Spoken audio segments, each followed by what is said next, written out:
When I talk about philosophy in class, I love to refer to it as intellectual self-defense. Mhm. So often all of us have all these beliefs that we were taught by our family or our society, and many of us don't really stop to think, why do we believe what we do? Mhm.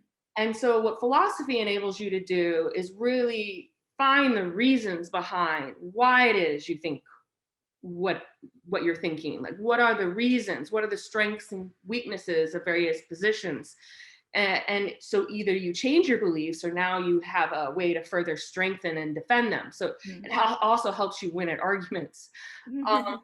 But even more significantly, I think one chief purpose of philosophy is to use the knowledge that you learn in the service of living well. I really think philosophy is an art of life.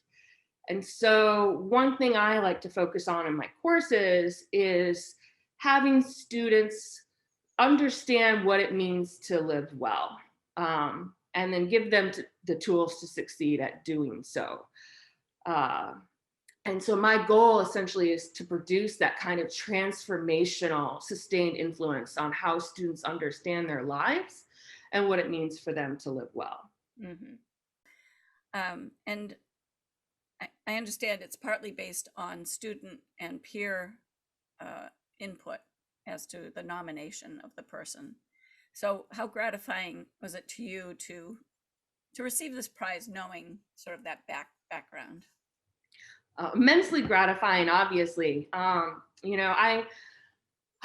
really honored and blessed to have read the nomination letters by my peers, but even more so, my students. It's just really humbling and touching to see the impact I've had on students, not just in the classroom and outside of the classroom, but well beyond their time in college. Mhm. And, in particular, I'm very grateful to those students who wrote those nomination letters. They actually recently graduated. They were exceptional students. They're successfully pursuing their postgraduate dreams.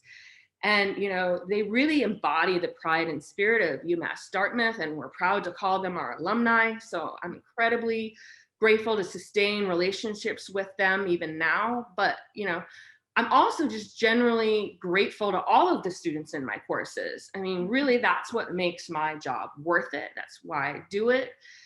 And I take my role as mentor very seriously. And I appreciate those relationships that I form with my students.